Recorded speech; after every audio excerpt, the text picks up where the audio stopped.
We've been doing this year-long series of lectures and seminars and reflections on the topic of marriage and family. And we used this book, Christian Marriage, A Historical Study, edited by Glenn Olson, as our sort of guiding principle to carry us through the various understandings of marriage in the history of the Christian world. Because understandings of it have changed, not in terms of its essential fundamental meaning, but how we deal with it, how we institutionalize it, how we regulate it. So that, for example, in the early church, there were no marriage ceremonies held at all that were specifically Christian. You had the two Roman citizens married, and if they were Christians, they were married, quote unquote, in the Lord, by virtue of the fact that they were Christians. But there was no additional ceremony that one had to go through in order to be married as a Christian. You were already a Christian, you got married, and you were then married Christians. And with time, it came to be the practice that the bishop would give a special blessing to those who had become married. But the church early on came to understand that the essence of marriage was to be seen in the exchange of vows between the man and the woman. Even before the church defined marriage as one of the seven sacraments, one of the specific means of grace that God had instituted for our salvation, even before then, marriage was seen as providing an opportunity for God's grace to work in our lives. And the ministers of this religious act were seen as not a sacred minister, not an ordained person, but the man and the woman. The man and the woman were the ministers of this religious rite, and then when it came to be understood as a sacrament, they were the ministers of the sacrament, and that's true even to our own day. All the other sacraments within the church are administered by someone who is ordained, and they are administered for the sake of those to whom the priest does it for the sake of those who receive the sacraments.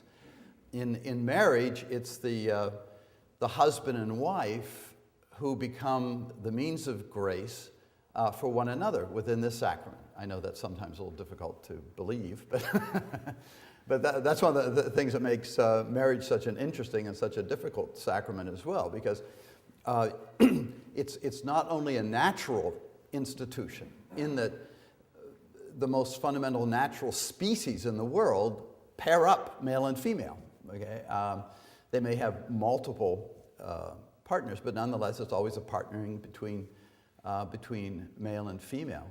I think it was Woody Allen in one of his movies is going through Central Park one time, talking to a girlfriend and bemoaning the instability of relationships in the modern world, and he rather wistfully says, the only ones who mate for life anymore are Canada geese and Catholics.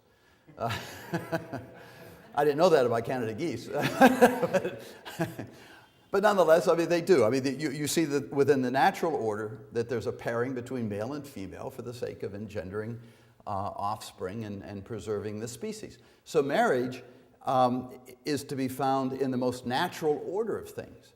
But among human beings in society, obviously, it had to be regulated and it had to be institutionalized. And so every society had some means of regulating and institutionalizing this relationship between a man and a woman. And it could vary exceedingly between one society and another.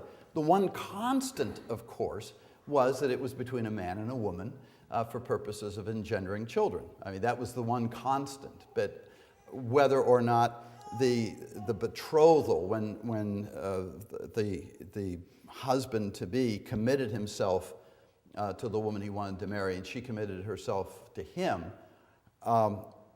whether or not that became the point at which marriage was considered established, or whether it was 3 months later when they would actually go through a marriage ceremony and finally consummate the marriage, those kinds of things have seen a great deal of variety. in the history of the world. But it's interesting, in Roman practice and law, when a man and a woman would marry before a Roman priest, the priest would say to the woman, it wouldn't be exchange of vows such as we have, take this man to be your lawfully wedded husband or vice versa wife. The Roman priest would turn to the woman and say, are you prepared to become a mother? And he would turn to the husband, or the man to husband-to-be, and say, are you prepared to become a father? So I mean, it's very clear within Roman law that there was this essential link between the establishment of this legal institution of marriage and the generation of children and the establishment of a family. So as I say, these were merely picked up by the church in the societies in which the early Christians found themselves. They didn't modify them. People still married according to the legalities of the society within which they found themselves. But as I say, then it developed so that there would be blessings bestowed by the bishop. Then people began to seek these blessings. They wanted the exchange of vows to take place within the Eucharistic assembly, which is how the Christians gathered every Sunday. But it was still seen as being the ministers of the sacrament were still seen as being the man and the woman. Now, this was so embedded in Catholic thinking that it did create some problems, because there began the practice of clandestine marriages, where a man would commit himself to the woman and she would commit herself to him. They were the ministers of the sacrament. They would consummate the marriage, and then he would find interests elsewhere and leave the poor woman unable to attest to the validity of what had taken place. So the church was faced with a real problem here, because the church constantly condemned clandestine marriages, because they said they should take place within the community, they should be publicly witnessed. But since the man and the woman in Catholic theology were the ministers of the sacrament, the ones that forged the bond and bestowed grace upon one another, that was settled teaching in the Catholic Church. How were they going to be able to address this problem of clandestine marriages? And you've all heard of the Council of Trent, which was convened to deal with the Protestant movement and also to bring about reforms within the Roman Catholic Church. One of the major issues that they had to grapple with at the Council of Trent wasn't the denial on the part of Protestants of the holy sacrifice of the Mass, or the real presence of Jesus in the Eucharist. One of the biggest problems they grappled with at the Council of Trent was the notion of clandestine marriages and how this was going to be addressed. So there was a decree by its Latin word that begins the decree, temetsi, that declared that even though the man and woman remained the ministers of the sacrament, it had to take place in the presence of a priest. So they didn't modify the teaching, the theological teaching, but they added a condition to the practice of the sacrament that hadn't been in place before. You all know the story of Romeo and Juliet, of course, and that is an example of the leftover practice of clandestine marriages, if you remember. Romeo and Juliet got themselves married without benefit of the knowledge of either family, the blessings of the parents. And it led to some grave problems in their cases, if you remember. So again, my point here is that marriage is a thoroughly natural institution, even at the base animal level. That it is a social institution, and by our belief, it is a sacrament that we as Catholics believe that God has taken this natural institution and elevated it to the status of a means of grace. None of the other 7 sacraments were natural institutions prior to their having been instituted by Christ. So it really becomes rather difficult to make sure that all of these, the natural elements, the social and legal elements, and the sacramental elements are all in place to have a truly valid and sacramental marriage. So So there's been a development, there has been a development in the regulation of marriage, but never has there been any other understanding of marriage anywhere in the world until the last 20 years or so. Duh, pardon me, can you clip that out of the tape? That marriage could be anything other than a lifelong union between a man and a woman for the sake of generating children and establishing a family. And you know what, I don't want to get off on this, but it's one of the things we're grappling with now in contemporary society with regard to these quote-unquote gay marriages, which are just nonsensical, mindless.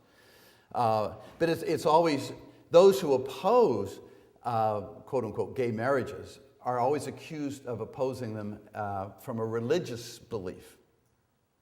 But not one single atheistic state, Marxist regime, ever suggested that for the good of the social order that you could possibly have marriages between individuals of the same sex. So these were even officially atheistic states that held to the same position that the rest of us do, because at least they could see reality for what it was. So while we're saying that there have been developments in the understanding and regulation and institutionalization of marriage, there really has not been any change in understanding its basic essential properties. The Bishop of Madison, Wisconsin, Robert Morlino, who is also chairman of the board of the National Catholic Bioethics Center, told me when I saw him in February, he said, well, they just faced the attempt to legalize quote-unquote gay marriages in Wisconsin, and Bishop Morlino taped a homily against that law or referendum, whatever it was, and also against the proposal to fund destructive embryonic research, embryonic stem cell research. But anyway, Bishop Morlino taped this homily. He directed his priests to play it from the pulpit in all of the churches for the Sunday masses prior to the election. And he said that he would not tolerate any show of disapproval, verbal or otherwise. And there would be dire consequences if that occurred, such as rolling of one's eyes when he pushed the button on the tape recorder, And so Bishop Morlino was ready for all of that. But when I saw him in February, he was telling me about a conference he had with his priests, and he said, look, he said, fathers, he said, I can understand how you might have some difficulty with the dogma of the Blessed Trinity. You might have some difficulty explaining the relationship between the co-eternal Father and Son and Holy Spirit. This is something that's profound and deep and difficult to grasp fully. And he said, and I can understand how you might have some difficulty grasping and explaining the hypostatic union, the incarnation, the way in which the second person of the Trinity would become man, would be in the flesh. But marriage? I will tolerate no confusion or misunderstanding of marriage. How could there be? This isn't something that's revealed. This is something of the natural order. So Bishop Morlino is one of our great heroes, and keep your eyes on him as he progresses in his career. Well, that's all of a bit of a prolegomena, which I extended a little bit longer than I would have because I saw people still coming up the stairs before I got to the essential points of this evening's presentation, which is to look at the meaning of marriage. I've already talked about that somewhat in terms of this very, very brief and cursory historical overview. But there's been an attempt, as we know, to redefine marriage in our own day.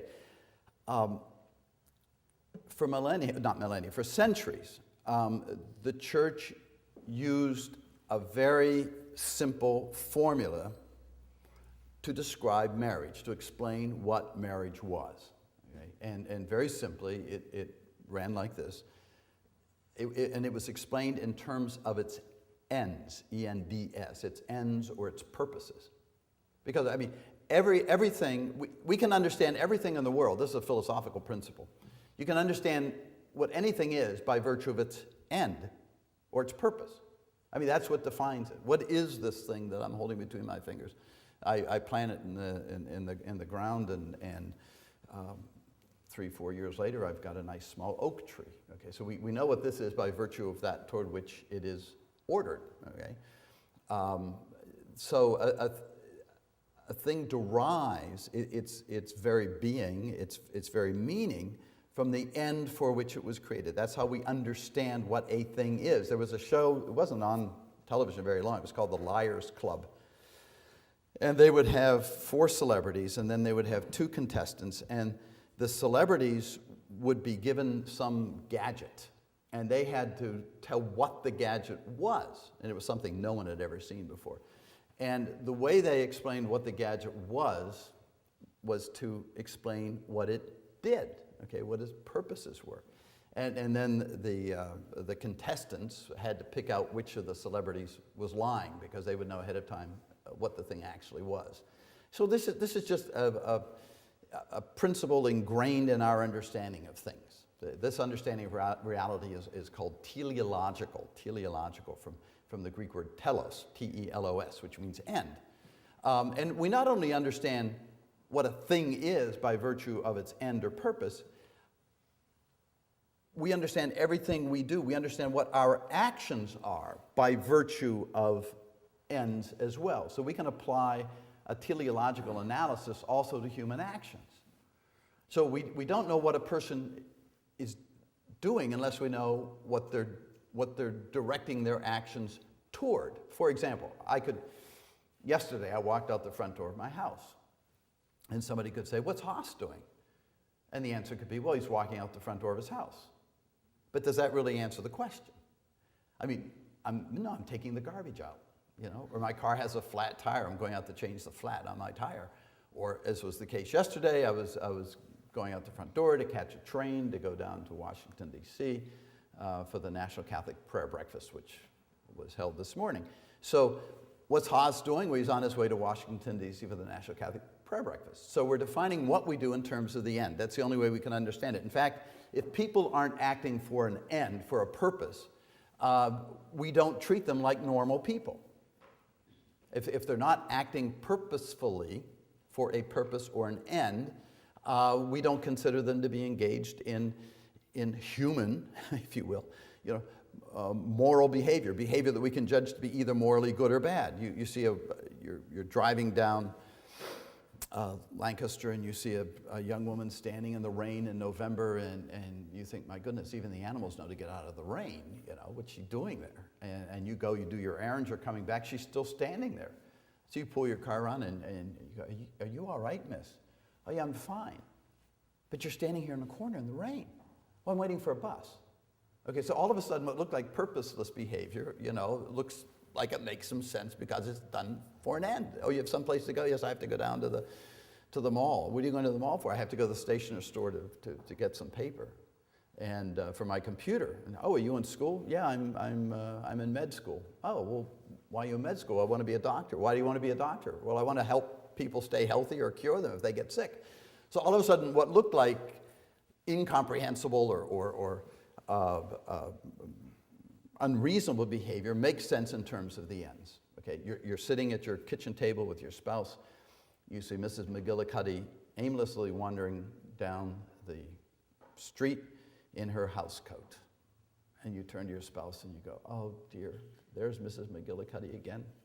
The poor thing suffering from Alzheimer's. Fred probably doesn't realize she got out of the house, And so what do? You get up from the breakfast table, you go out, you take her by the arm and say, Mildred, here, come with me, Mildred. And you take her back to her husband because she's not acting purposefully, okay? You wouldn't,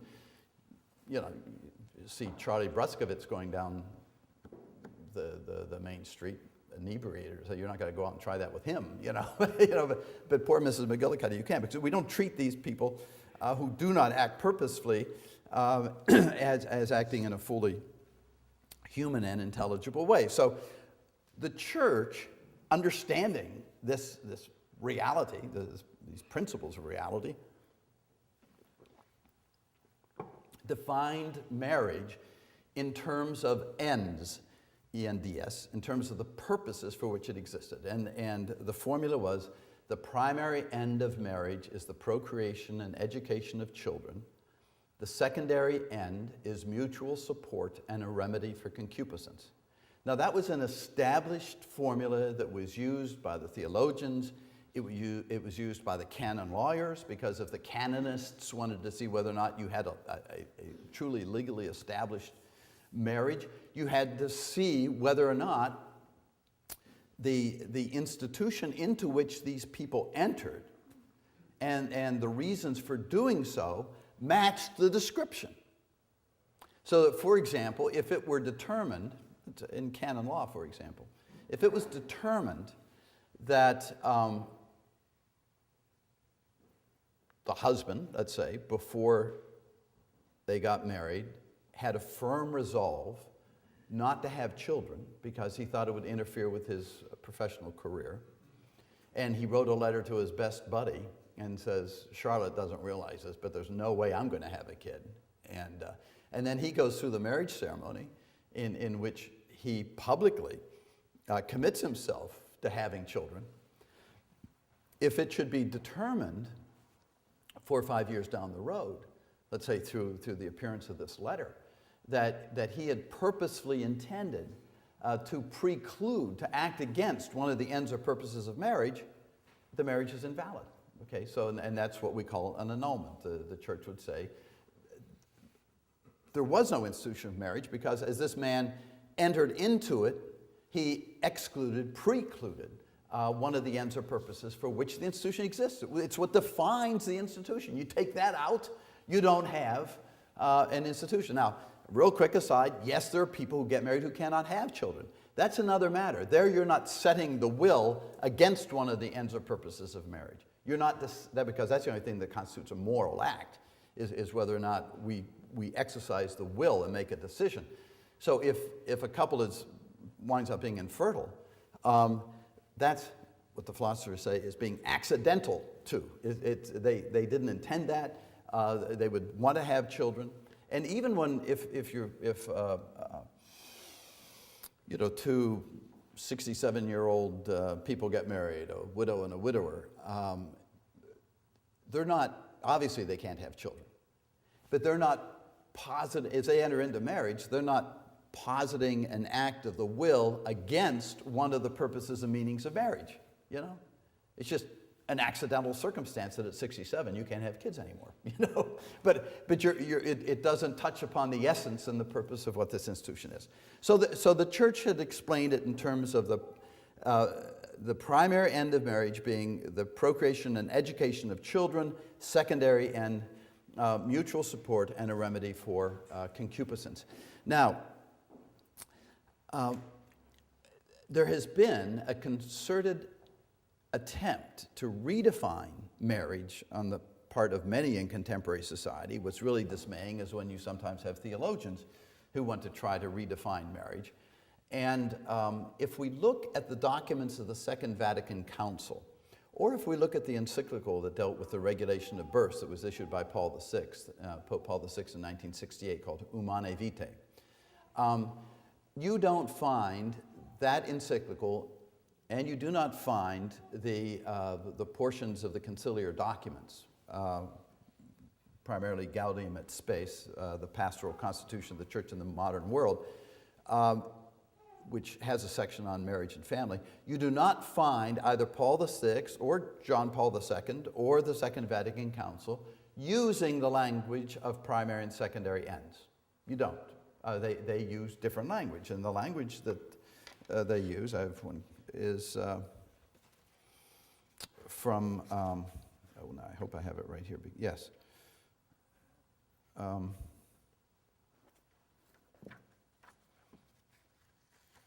Now see, there I go. I thought I was smart and I put my train ticket in there so I could just turn to it. Anyway, the Council and Paul VI talk about the procreative and unitive significations or significances of marriage, okay? The unitive and procreative. Rather than using the language of primary and secondary ends. Okay. Now, if you describe marriage in terms of its unitive and procreative meanings or significances, I think you can see that rather incorporates the procreative and the mutual support that was used there in the older language. But so many of the theologians who wanted to repudiate the church's teaching on marriage and divorce, on contraception, on homosexuality, made the claim, made the charge that the church changed its teaching in the Second Vatican Council. And if you wouldn't believe that they could actually make such an outrageous claim, I have just a few quotes here garnered from many of the books I've read by dissenting theologians. One writes, Vatican II took a major step forward when it deliberately rejected the priority of the procreative over the unitive end of marriage, end quote. Or another one, Vatican II, however, officially and explicitly rejected such a view that the purpose of sexuality is primarily procreative as incomplete and with good reason. Or again, the Council's deliberate rejection of the centuries-long tradition that regarded the procreative end as supreme necessitates a thorough rewriting of the theology of marital sexuality found in the moral manuals. And I could go on, because every dissenter claims that the teaching has changed. So what I want to look at here for the next 20 minutes or so is whether or not that charge is accurate, and how the traditional understanding ought to be understood in terms of the language that the council used. So let me make a point, first of all, by saying that the Second Vatican Council was not a dogmatic council. It wasn't convened to deal with disputed doctrinal matters.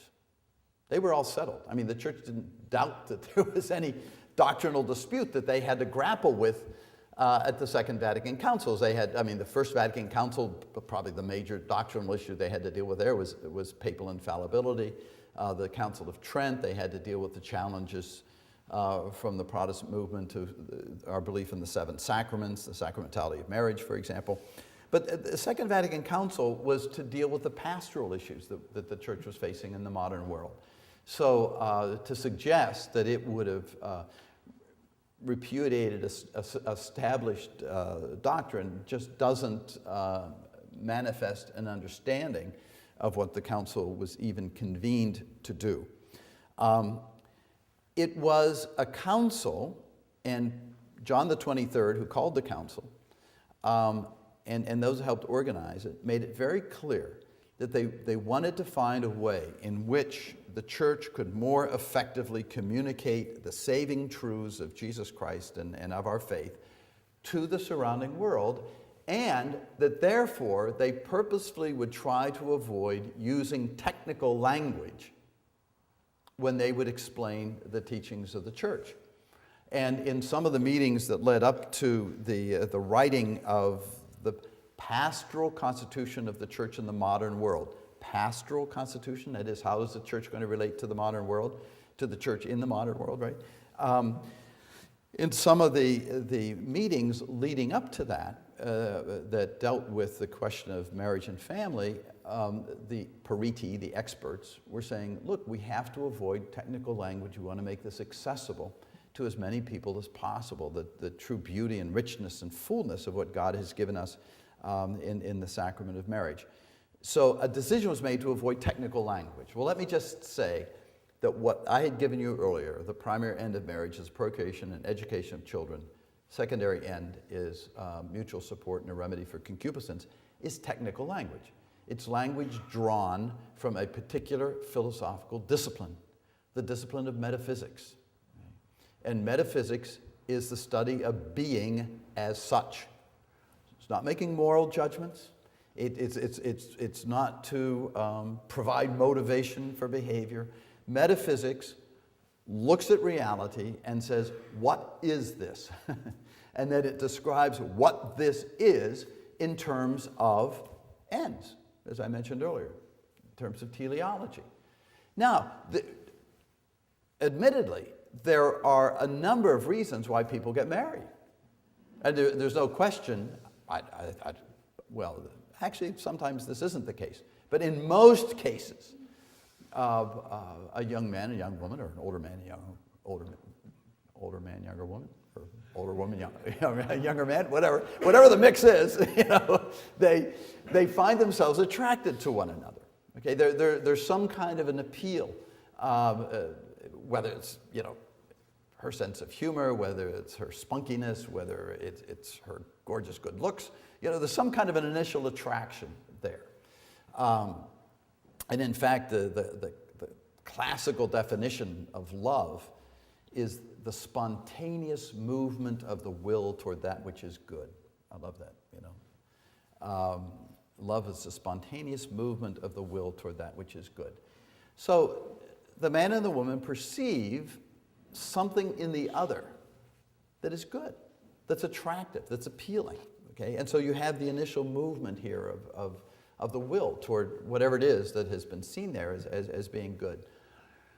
And then as that attraction develops and people get to know one another better, you develop a friendship.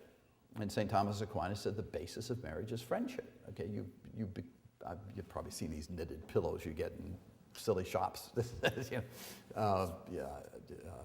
My wife is my best friend or whatever, things like that. Yeah, we know that. But anyway, but it expresses that truth. So you can even get them in needlepoint pillows in shops. That marriage is based on friendship, and this is what initially draws a couple together. People will say to me, 9 kids? You've got 9 kids? Wow! I mean, you crazy? I mean, you got married thinking you're going to have all those kids? No. I mean, I have to admit, before this assembly, and with my beautiful wife in the back, that when I got married, children were the last thing on my mind. I mean, I wanted to spend the rest of my life with this absolutely beautiful, captivating woman. That's what I wanted. That's what drew me into this relationship. The kids just kept coming along afterwards. I mean, but that actually leads to the next point, because people establish friendships with all kinds of other people. But there's one kind of friendship which is quite unique and distinctive, and that's the friendship with a member of the opposite sex that is itself, the friendship itself, is so deep, so rich, that the friendship can't be contained just between those two friends. It engenders another person, okay? It's procreative. It's the good suffuses itself, okay? And it's so good that it makes more of itself, And so there's an integral link between friendship and the generation of children. Now, if you're going to do a metaphysical analysis of what I've just sort of described phenomenologically, and say, well, what is the purpose, ultimately, of these two people coming together and engaging in a quite unique physical activity as well, that seems to be focused just on pleasure and expression of love, but does that fully define it? No. We happen to know that particular friendship and that particular activity, the conjugal embrace, is ordered towards something even further out, if you will, the child. In the language of metaphysics, the primary end is merely that end or that purpose of an action which ultimately and in the final analysis and most thoroughly describes what that reality is. Doesn't mean it's better. See, this is the other thing. People get all upset. Primary in marriage is having kids, and only secondary is having friends. No. I mean, I tried to show you how phenomenologically, in terms of human experience, the friendship comes first. But if you're going to do a scientific, philosophical analysis in terms of metaphysics, the primary end is what ultimately describes what is going on here. And, if I don't know, someone from another planet stumbled upon a husband and wife in bed in the conjugal embrace, could well be thoroughly confused as to what's going on there. It might even look like it's hurtful behavior, that they're hurting one another, they're fighting or something, And he'll go, wow, how do I understand this? What sense can I make of this? Well, you make sense of this 9 months down the road. then we understand what this is really all about, okay? So, another point about metaphysics and the teleological analysis within metaphysics is that the ends are inseparable. You can distinguish between the ends, but you cannot separate them because the ends are part of the same reality. So if you get rid of one of the ends, one of the purposes that's describing what we're dealing with, you no longer have the same reality. You wind up having something else. Okay? So we can distinguish between the ends of marriage, but they are inseparable. Okay? So we're really talking here about the purposes or ends of marriage, and we see these purposes and ends as goods. That is, as things which are attractive, which draw us, the possession of which fill us with joy, okay? Make us feel fulfilled. Okay? That's why they're goods. Okay? And so we're really looking here at reasonable human behavior that leads to personal happiness and individual / communal flourishing in terms of the embrace of the goods. My favorite quotation from St. Thomas Aquinas with regard to the moral life is contained in his great work called the Summa Contra Gentiles. His most famous work is the Summa Theologica, the summary of theology. But he wrote a work called the Summa Contra Gentiles, in which he tried to explain the Christian faith to, first of all, to those that did not share the Catholic faith. And so St. Thomas would explain the Catholic faith only by reference to Scripture, rather than by referring to church documents, because he knew he was dealing with people who didn't accept the Pope, for example. But then he also developed arguments to explain Catholic teaching to those who weren't even Christians, okay, the pagans. So he would use natural reason. So in his Contra Gentiles, Thomas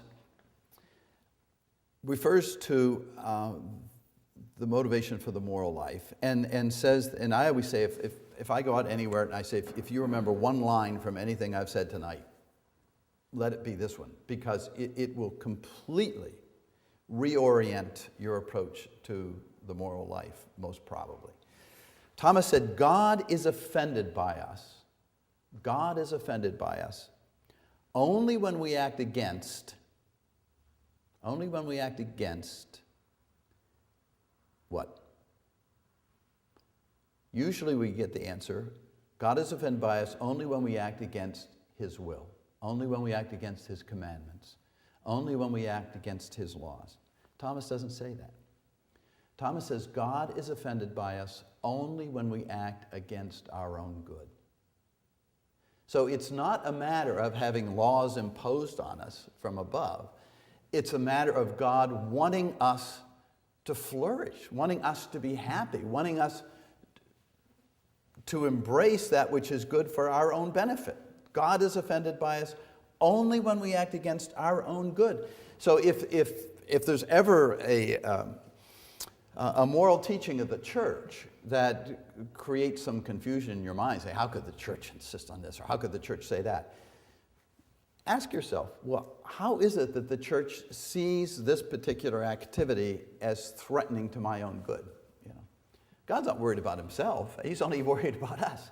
Our sin doesn't hurt God one bit, okay? But it does a heck of a lot of damage to us, And this is what he wants. It's interesting. John Paul II did not like to refer to the Ten Commandments as commandments.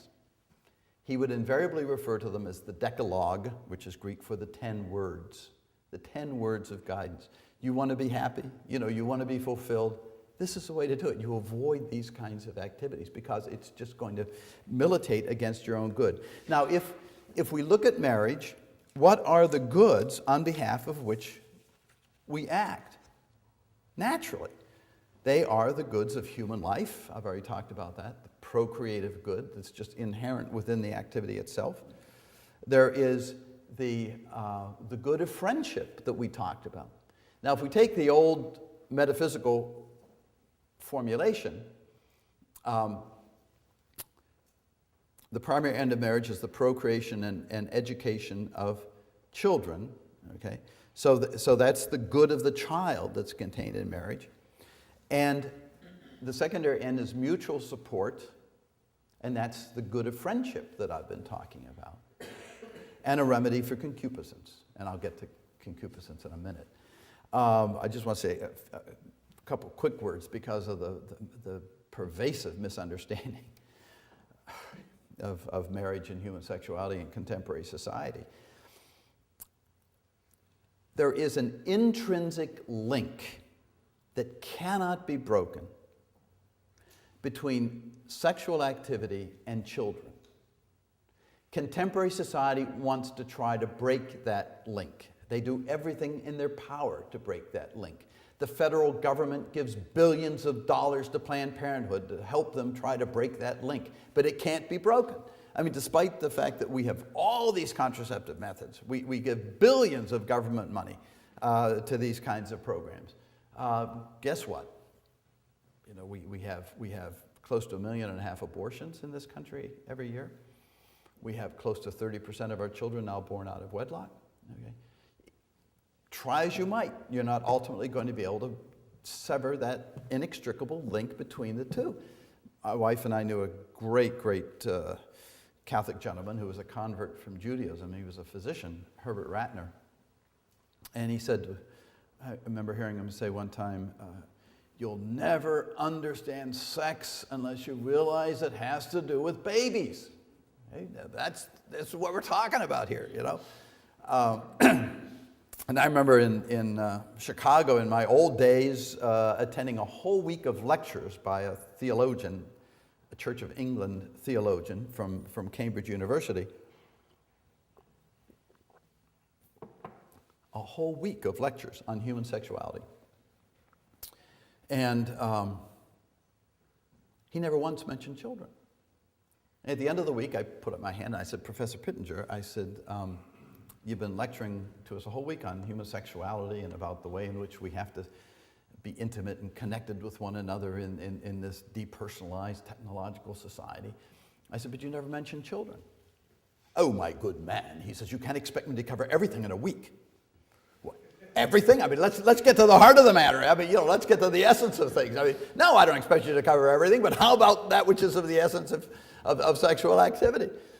A few years later, he published a book called Time for Consent, in which he argued for the morality of homosexual relationships. So, he was a homosexual. So, of course, his understanding of sex didn't have to do with the engendering of life. And that kind of genital activity is not life engendering, but it's death dealing. It's death. It's only one or the other.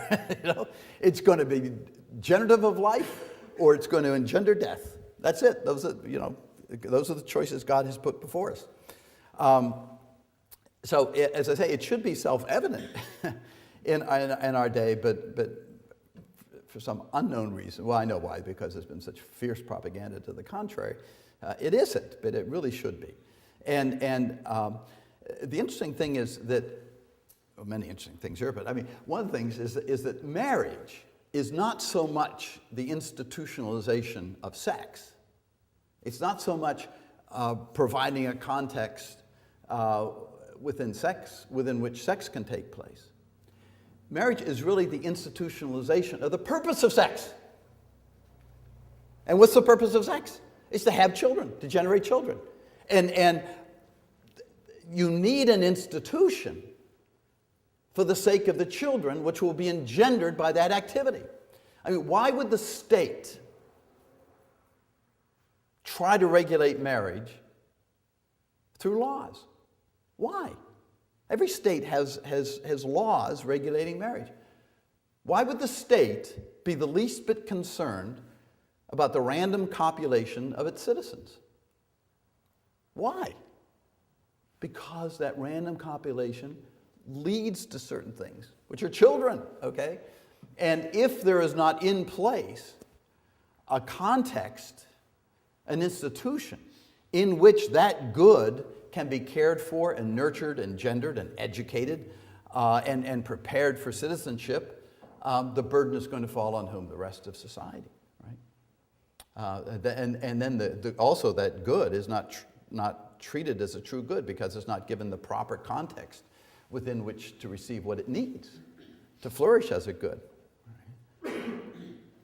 So the two are linked. It's interesting that St. Thomas, when he writes about marriage, as being based upon friendship, the commentator of Thomas, a priest by the name of Walter Farrell, says the following: it is to be noticed that children come under the head of compensation in Thomas's thought. Children come under the head of compensation, not of burdens of marriage. Okay? Again, people find out we have 9 kids. They go, oh my gosh. How do you deal with all those liabilities? I said, what do you mean liabilities? I said, we've got 9 profit centers, at least don't I wish. But they can, they go out, they sell newspapers, they babysit, they get jobs. It depends how you look at this. What do you mean burden? So it is to be noticed that children come under the head of compensation, not of burdens of marriage. For the child is a perfect expression of love. Here is a union that is an embodiment of the mother and the father. Okay, so the love of the mother and father becomes incarnated in the child. Here is a surrender, for he or she is a master of them both. Okay, now anybody who has kids and realizes you have to get up at 2:30 in the morning to deal with a colicky baby, here's one who is a master of them both, which is the child. The child is a consecration, for here is one that lifts them both to heroic heights of sacrifice. That's a beautiful presentation of what children bring to the bond between the man and the woman. Nothing so deepens the bond between a husband and a wife as children. When I was on my marriage day, my father, who was always giving me good advice, he was a great man. He was a wonderful, wonderful man. And, it was always, you look a man in his eyes when you're talking to him, or he'd see me shake somebody's hand and he'd say, hey, what kind of handshake did you give to Mr. Smith over there? It looked pretty wimpy to me. He said, you give a man a good handshake, you understand? So my dad was always giving me good advice. And on our wedding day, he takes me aside and he says, John, I just have one word of advice for me. And I said, please, Dad, not today. I had too many things on my mind, did the best man really have the ring? Am I going to get the name right when we exchange our vows? There are all kinds of things that you worry about, Did we get the reservation made for the night? And he said, no. He said, just hear me out. He says, just one line. He said, the greatest thing you can do for your children is to love their mother. And I said, okay, Dad, thanks. And I forgot all about it. I went on, I got married, how those things happen. And I remember years later, after we had a number of procreative goods underfoot, that a certain dynamic would occur within the family. And if my wife and I were having a rather animated discussion about finances, not fighting, just an animated discussion that maybe was getting a little tense and loud, that the kids, who might have been playing, having a good time, would fall silent. They'd tiptoe out of the room. They'd say, "Don't go upstairs. Mom and Dad are fighting." I would also find that if we would be showing our love for one another, like one of the kids would catch us kissing in the kitchen while Marty was making dinner and run through the house. I just saw Mom and Dad kissing, and they would giggle, and then they were happy. And my dad's words came back to me then. And it was years later. Where he said, the greatest thing you can do for your children is to love their mother. This is how these goods are so inextricably linked together. Okay, so the children are going to flourish as I'm showing and manifesting the love for my wife. I don't even have to be necessarily thinking I'm not doing it. You don't think I'm doing this for my kids. No, you think I love this woman. I'm doing this for her, and the children thereby flourish as a result. And I found that the reverse was true of this also, and that is the greatest thing you can do for your wife is to love your children. Because my wife is never happier than when I'm attentive to the children, So these are inseparable. And they're so inseparable that, as you know, John Paul II has taught us, and it's not new in the history of theology of the church, but he pulled it out and explicated it in ways that had not been done before, but that the life of a man and woman in love reflects the life of the Blessed Trinity, where the two persons become one, and out of the union of those two persons comes a third person to that union. Okay, so that, as John Paul II used to like to say, a communion becomes a community. Okay, a communion, the union of one and two becomes a community of many. And then I want to finish up, and I'm over. I promise. Can I go 5 more minutes? Okay. I mean, just walk out if I can. We started a little late, but no. I want to touch on concupiscence,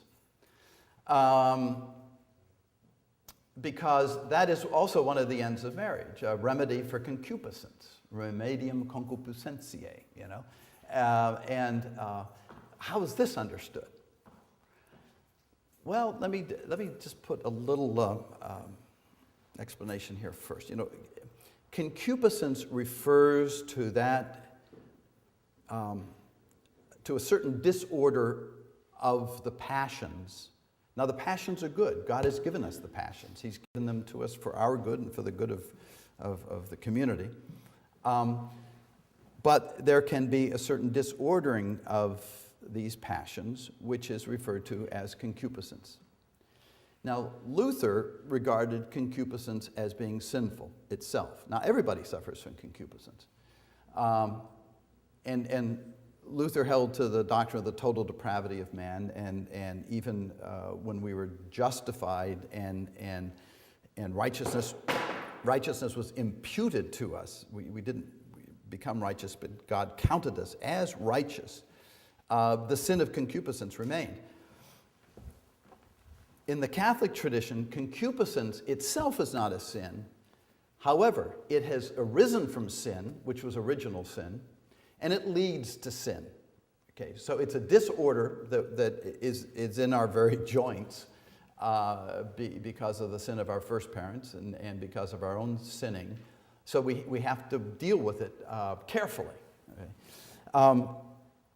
So marriage helps to provide an outlet for some of the tensions that can arise from the passions as they become disordered, and we live in a world that are filled with temptations. And not only is this not wrong, but it's part of God's plan for us as His children, that there would be a way in which we would deal with these passions, and even sometimes with the disorders which may arise from the passions.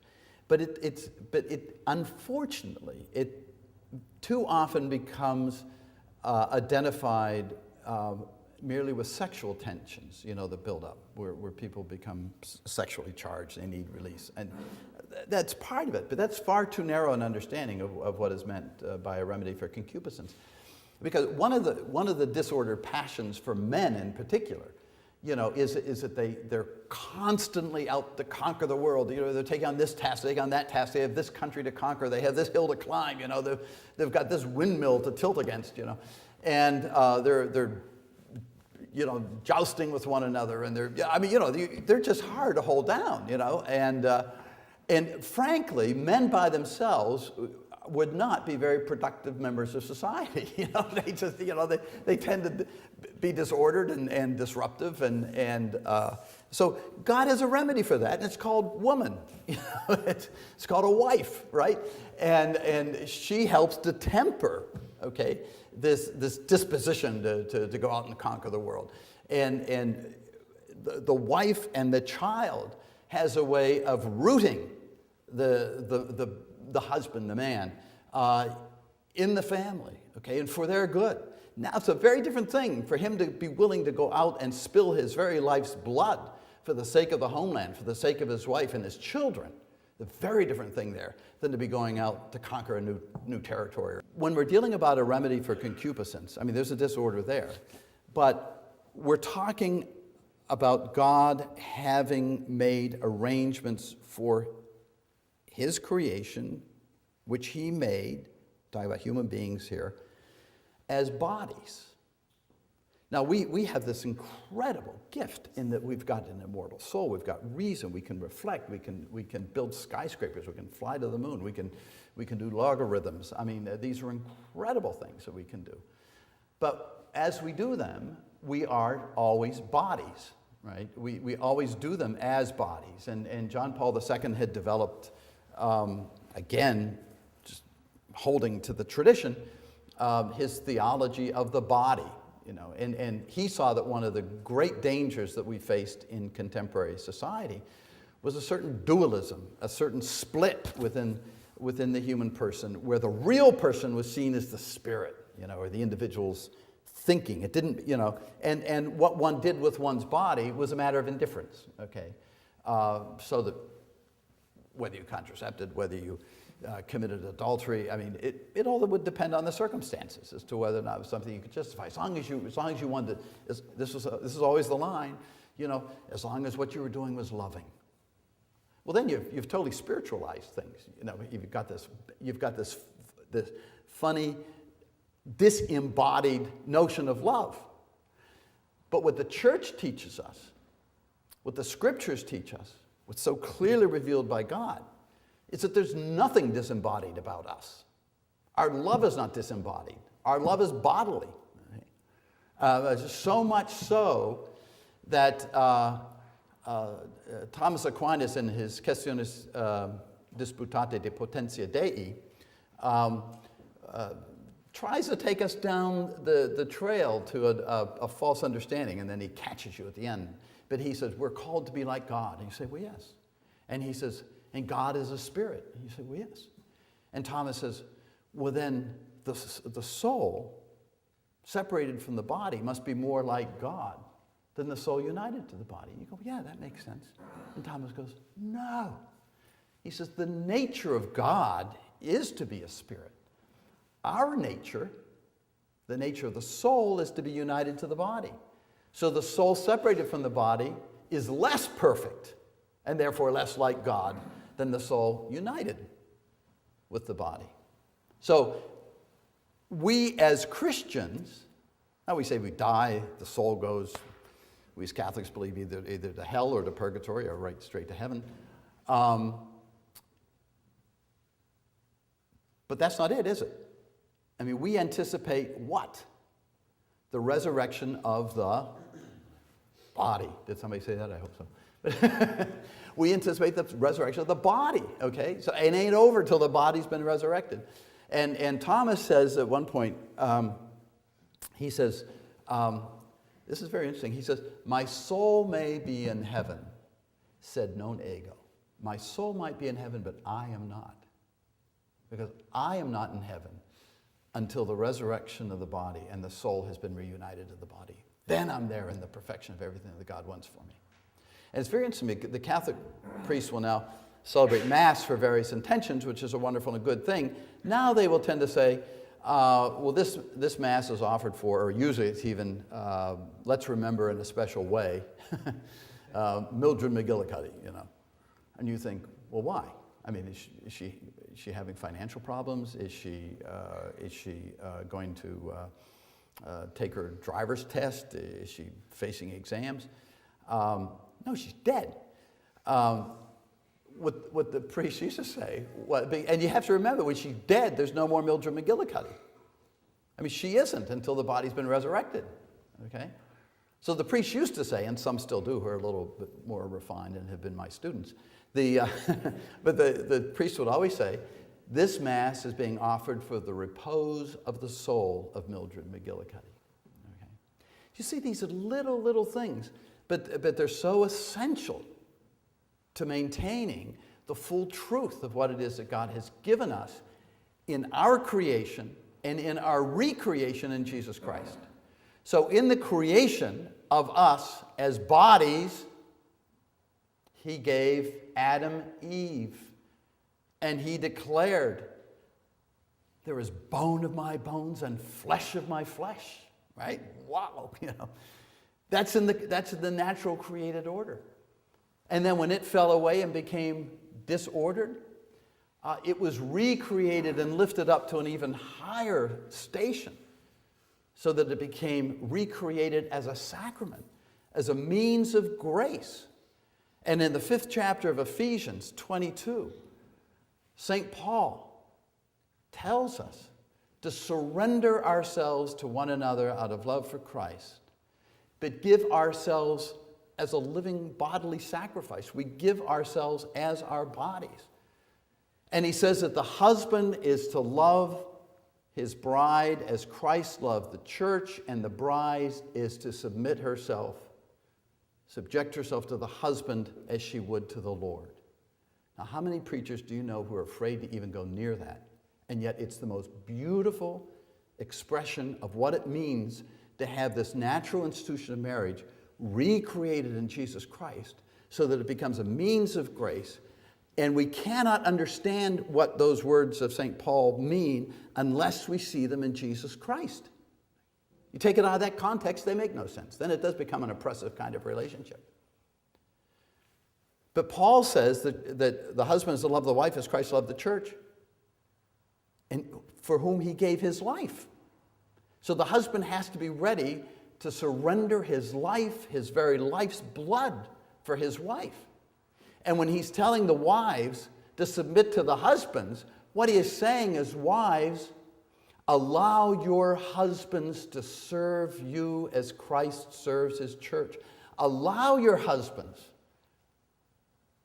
to give his sweat, to give his energy, to give the last drop of his life's blood for you. Allow him to do that. And so that's just a brief overview of the meaning of marriage as contained solidly in what has been revealed to us in Scripture and in the teaching authority of the Church. And I thank you for your attention.